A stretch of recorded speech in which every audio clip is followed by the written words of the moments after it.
আপনি যদি মব শুরু করেন তাহলে তো আসলে আমি আগাতে পারবো না, বাংলাদেশটা আর আগাবে না। রাষ্ট্রপতির এটা দ্বিতীয় সাক্ষাৎ। এই সাক্ষাৎকারটি পড়ে বেশ কিছু বিষয় খুব স্পষ্ট হয়েছে। এক হচ্ছে, ওনাকে যত রকম ভাবে অসহযোগিতা করা সম্ভব বিগত সরকার তাই করেছে। এবার অন্তর্বর্তী সরকারের প্রধান উপদেষ্টা ডক্টর মোহাম্মদ ইউনূসকে নিয়ে বিস্ফোরক মন্তব্য করেছে ব্যারিস্টার রুমিন ফারহানা। গেল শুক্রবার জার্মান ভিত্তিক সংবাদ মাধ্যম ডয়েশ ভেলেকে দেওয়া এক সাক্ষাৎকারে তিনি এমন মন্তব্য করেন, বলেন, শেখ হাসিনার 15 বছরের শাসন ব্যবস্থার সঙ্গে গত 1 বছর 2 মাসের শাসন ব্যবস্থার খুব একটা পার্থক্য নেই। এবার রাষ্ট্রপতিকে গ্রেফতারের দাবি তুলেছেন নাহিদ ইসলাম। ফ্যাসিস্ট সময়ের চিহ্ন যে রাষ্ট্রপতি, সেই রাষ্ট্রপতিকে দ্রুত সময়ের মধ্যে আসলে গ্রেফতার করা প্রয়োজন, এবং তিনি যে ধরনের সাক্ষাৎকার দিয়েছেন সেটাও তো আসলে শপথ লঙ্ঘন হয়ে। তাহলে কি সত্যিই পদত্যাগের পথে হাঁটছেন মোহাম্মদ শাহাবুদ্দিন? আবার কেউ কেউ বলছেন মোহাম্মদ ইউনূসের বিরুদ্ধে আনা অভিযোগ এবং রাজনৈতিক টানাপোড়েনের সাথেও তার নাম জড়িয়ে আলোচনা চলছে। আওয়ামী লীগ শুধু প্রকাশ্যেই আসছে না, ডক্টর ইউনূসের বিরুদ্ধে মামলার প্রস্তুতিও নিচ্ছেন আওয়ামী লীগ পন্থীরা। গুনে গুনে 4টি অপরাধের কারণে অধ্যাপক ডক্টর মোহাম্মদ ইউনূস সহ তার নেতৃত্বাধীন সরকারে যারা উপদেষ্টা ছিলেন তাদের বিরুদ্ধে মামলা করার ঘোষণা দিয়েছেন ঢাকা বিশ্ববিদ্যালয়ের আইন বিভাগের অধ্যাপক শেখ হাফিজুর রহমান কার্জন। আওয়ামী লীগ কি তবে ফিরছে, আর ফিরেই সোজা জেলে ভরবে নোবেল জয়ী ডক্টর মোহাম্মদ ইউনূসকে? কিন্তু প্রশ্ন হলো, গত 1.5 বছরে যিনি ধ্বংসস্তূপ থেকে দেশকে টেনে তোলার চেষ্টা করলেন, তাকেই কেন এখন দেশদ্রোহী বা দানব বানানোর এই মরিয়া চেষ্টা? কেন খোদ রাষ্ট্রপতি শাহাবুদ্দিন হঠাৎ করে ডক্টর ইউনূসের বিরুদ্ধে বোমা ফাটালেন? আজকের ভিডিওতে আমরা উন্মোচন করব এই মামলার পেছনের আসল খেলা। দর্শক, বাংলাদেশে নবনির্বাচিত প্রধানমন্ত্রী তারেক রহমান যখন ডক্টর ইউনূসকে রাষ্ট্রপতি বানানোর ঘোষণা দিলেন, তখনই রাষ্ট্রপতি শাহাবুদ্দিন চুপ্পু ডক্টর ইউনূসের বিরুদ্ধে নানান অভিযোগ এবং নানান কূটনৈতিক পরিকল্পনা করেন, যাতে করে কোনোভাবেই রাষ্ট্রপতি হতে না পারেন এই ডক্টর ইউনূস। অথচ বাংলাদেশে রাষ্ট্রপতি হওয়ার যোগ্যতা কেবলমাত্র ডক্টর ইউনূসই রাখে, কারণ তিনি পারেন বাংলাদেশের অর্থনীতিকে চাঙ্গা করতে এবং বাংলাদেশকে ঋণ মুক্ত করতে। এদিকে এনসিপির নেতা নাহিদ ইসলাম রাষ্ট্রপতি শাহাবুদ্দিন চুপ্পুকে অতি দ্রুত ক্ষমতা থেকে সরিয়ে তাকে গ্রেফতার করার দাবি জানিয়েছেন। দর্শক, ভবিষ্যতে কে বড় বিপদে পড়তে যাচ্ছে, রাষ্ট্রপতি শাহাবুদ্দিন চুপ্পু নাকি ডক্টর ইউনূস? সেটা আপনারা পুরো ভিডিওটা দেখলেই বুঝতে পারবেন। দর্শক, এই বিষয়ের কিছু অংশ ভিডিওর শুরুতে শিরোনামে আপনারা দেখেছেন, বিস্তারিত পুরো ভিডিও জুড়ে। তার আগে আমার একটা অনুরোধ, যারা আমার চ্যানেলে নতুন আসছেন চ্যানেলটি সাবস্ক্রাইব করে ওয়াল ক্লিক করে বেল আইকনটি বাজিয়ে দিন। দর্শক, চলুন দেখে আসি রাষ্ট্রপতি শাহাবুদ্দিন চুপ্পু এবং ডক্টর ইউনূসকে নিয়ে সামাজিক যোগাযোগের মাধ্যমে যেই আলোচনা এবং সমালোচনার ঝড় উঠেছে, এই আলোচনা এবং সমালোচনায় সবচেয়ে বড় বিপদে কি পড়তে যাচ্ছেন সেটা আপনারা পুরো ভিডিওটা দেখলেই বুঝতে পারবেন। দর্শক, ভিডিওটা অত্যন্ত গুরুত্বপূর্ণ, তাই ধৈর্য ধরে একটি লাইক এবং পুরো ভিডিওটা শেষ পর্যন্ত দেখতে থাকুন।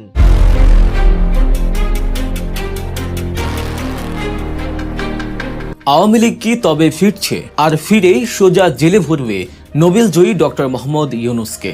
বিষয়টি আর গুঞ্জনে সীমাবদ্ধ নেই। খোদ ঢাকা বিশ্ববিদ্যালয়ের আইন বিভাগের অধ্যাপক শেখ হাফিজুর রহমান কার্জন প্রকাশ্যে ঘোষণা দিয়েছেন, ডক্টর ইউনূসের বিরুদ্ধে তিনি নিজে মামলা করবেন। শুধু একটি নয়, গুনে গুনে 4টি অপরাধের অভিযোগে কাঠ গড়ায় দাঁড় করানো হবে সাবেক অন্তর্বর্তীকালীন সরকারের প্রধানকে। সংবিধান লঙ্ঘন, দেশের সার্বভৌমত্ব বিপন্ন করা, আমেরিকার সাথে গোপন চুক্তি এবং এমনকি জাতির পিতার ধানমন্ডির 32 নম্বরের বাড়ি ভাঙচুরের দায়ও এবারে চাপানো হচ্ছে ডক্টর ইউনূসের কাঁধে। কিন্তু প্রশ্ন হলো, গত 1.5 বছরে যিনি ধ্বংসস্তূপ থেকে দেশকে টেনে তোলার চেষ্টা করলেন, তাকেই কেন এখন দেশদ্রোহী বা দানব বানানোর এই মরিয়া চেষ্টা? এটা কি শুধুই আইনি প্রক্রিয়া, নাকি এর পেছনে রয়েছে গভীর কোনো রাজনৈতিক ষড়যন্ত্র? কেন খোদ রাষ্ট্রপতি শাহাবুদ্দিন হঠাৎ করে ডক্টর ইউনূসের বিরুদ্ধে বোমা ফাটালেন? আজকের ভিডিওতে আমরা উন্মোচন করব এই মামলার পেছনের আসল খেলা।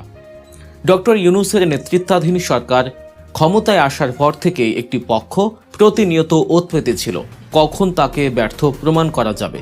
সম্প্রতি অনলাইন প্ল্যাটফর্মে অধ্যাপক কার্জন ডক্টর ইউনূস ও তার উপদেষ্টা পরিষদের বিরুদ্ধে যে মামলার হুমকি দিয়েছেন তা আপাত দৃষ্টিতে আইনি মনে হলেও বিশ্লেষকরা বলছেন এর টাইমিংটা খুবই সন্দেহজনক। অধ্যাপক কার্জন অভিযোগ করেছেন ডক্টর ইউনূস যুক্তরাষ্ট্রের সাথে এমন কিছু চুক্তি করেছেন যা দেশের সার্বভৌমত্ব বিকিয়ে দিয়েছে। কিন্তু বাস্তবতা হলো একটি ভঙ্গুর অর্থনীতি আর আন্তর্জাতিক সম্পর্কহীন বাংলাদেশকে বিশ্বমঞ্চে ফিরিয়ে আনতে ডক্টর ইউনূসকে যে কূটনৈতিক পদক্ষেপ নিতে হয়েছে সেটিকে এখন দেশ বিক্রির তকমা দেয়া হচ্ছে। আমেরিকার সাথে সম্পর্কের উন্নয়নকে যারা এতদিন বাঁকা চোখে দেখেছেন তারাই এখন এটিকে সার্বভৌমত্ব বিপন্ন হওয়ার ধোঁয়া তুলছেন। অধ্যাপক কার্জন আরও একটি গুরুতর অভিযোগ এনেছেন, শেখ মুজিবুর রহমানের ৩২ নম্বরের বাড়ি ভাঙচুর। তিনি প্রশ্ন তুলেছেন ডক্টর ইউনূসের সময়কালে কেন পুলিশ বা সেনাবাহিনী সেই বাড়ি রক্ষা করতে গেল না। অভিযোগটি আবেগের জায়গায় আঘাত করার মতো, কিন্তু বাস্তবতা হলো ছাত্র জনতার গণ অভ্যুত্থানের পর যে অরাজক পরিস্থিতি সৃষ্টি হয়েছিল, যেখানে খোদ গণভবন অরক্ষিত ছিল, সেখানে ৩২ নম্বরের বাড়িটির নিরাপত্তা দেয়া তৎকালীন ভঙ্গুর আইন শৃঙ্খলা বাহিনীর পক্ষে কতটুকু সম্ভব ছিল? ডক্টর ইউনূস কি নিজে দাঁড়িয়ে থেকে ভাঙচুর করতে বলেছেন, নাকি গণরোষের যে আগুন ১৫ বছরের শাসন আমলে জমেছিল তার বিস্ফোরণ ঠেকানোর সাধ্য তখন কারও ছিল না? এই ঘটনাকে কেন্দ্র করে এখন ডক্টর ইউনূসের বিরুদ্ধে মামলার প্রস্তুতি নেয়াকে অনেকেই দেখছেন উইচ হান্ট বা রাজনৈতিক প্রতিহিংসা হিসেবে। এবার আসা যাক খোদ রাষ্ট্রপতির বয়ানে। রাষ্ট্রপতি মোহাম্মদ শাহাবুদ্দিন সম্প্রতি এক সাক্ষাৎকারে অভিযোগ করেছেন ডক্টর ইউনূস দেশে ফেরার পর বিমানবন্দর থেকেই ক্ষমতা কুক্ষিগত করেছেন। ৩ বাহিনীর প্রধানের সাথে বসে নিজের ইচ্ছে মতো উপদেষ্টা নিয়োগ দিয়েছেন, রাষ্ট্রপতির ক্ষমতা খর্ব করেছেন। তিনি আরও বলেছেন বঙ্গভবনে তিনি নাকি এক প্রকার অদৃশ্য কারাগারে বন্দী ছিলেন। রাষ্ট্রপতির এই বক্তব্য আওয়ামী লীগপন্থীদের হাতে নতুন অস্ত্র তুলে দিয়েছে। কিন্তু একটু ঠান্ডা মাথায় ভাবুন, ৫ আগস্টের পর দেশে যখন কোনো সরকার ছিল না, তখন ৩ বাহিনীর প্রধান এবং ছাত্র জনতাই কি ডক্টর ইউনূসকে ডেকে আনেননি? তখন কি সংবিধান বা প্রথা মানার মতো পরিস্থিতি দেশে অবশিষ্ট ছিল? রাষ্ট্রপতি শাহাবুদ্দিন তো নিজেই সেই নিয়োগ প্রক্রিয়ার অংশ ছিলেন। তাহলে ১.৫ বছর পর কেন তিনি এই অভিযোগ তুলছেন? বিশ্লেষকরা মনে করছেন এটি একটি সংঘবদ্ধ পরিকল্পনার অংশ। ডক্টর ইউনূসকে একা করে দেয়া এবং তার বৈধতাকে প্রশ্নবিদ্ধ করার জন্য ভেতর থেকেই কলকাঠি নাড়া হচ্ছে। সমালোচকরা বলছেন গত 18 মাসে 133টি অধ্যাদেশ জারি করা হয়েছে, যা অস্বাভাবিক। কিন্তু তারা ভুলে যাচ্ছেন বিগত 15 বছরে দেশের প্রতিটি প্রতিষ্ঠানকে যেভাবে দলীয়করণ করে ধ্বংস করা হয়েছিল তা মেরামত করতে হলে আইনি কাঠামোতে আমূল পরিবর্তন আনা ছাড়া উপায় ছিল না। এই অধ্যাদেশগুলো ছিল রিফর্ম বা সংস্কারের হাতিয়ার, অথচ এই সংস্কার কাজকে এখন অনিশ্চয়তা বা সংবিধান লঙ্ঘন হিসেবে দেখিয়ে ডক্টর ইউনূসকে ফ্যাসিস্ট তকমা দেওয়ার চেষ্টা চলছে। ডক্টর ইউনূসের বিরুদ্ধে আরেকটি বড় অভিযোগ মানবাধিকার লঙ্ঘন এবং মব জাস্টিস। এটা সত্য যে গত ১.৫ বছরে গণপিটুনি বা মব ভায়োলেন্সে অনেক মানুষ মারা গেছেন। এটি অবশ্যই দুঃখজনক এবং কোনোভাবেই সমর্থনযোগ্য নয়। কিন্তু প্রশ্ন হলো, এই মবক্রেসি বা উন্মত্ত জনতার শাসন কি ডক্টর ইউনূস তৈরি করেছেন, নাকি এটি বিগত ১.৫ দশকের বিচারহীনতার সংস্কৃতির ফসল? মানুষ যখন দেখেছে পুলিশ বা আদালতে বিচার পাওয়া যায় না, তখন তারা আইন নিজের হাতে তুলে নিয়েছে।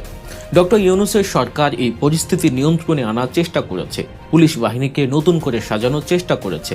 কিন্তু যে পুলিশ বাহিনী নিজেই জনরোষের ভয়ে পালিয়েছিল, তাদের মনোবল ফিরিয়ে এনে মাঠে নামাতে সময় লাগাটাই স্বাভাবিক।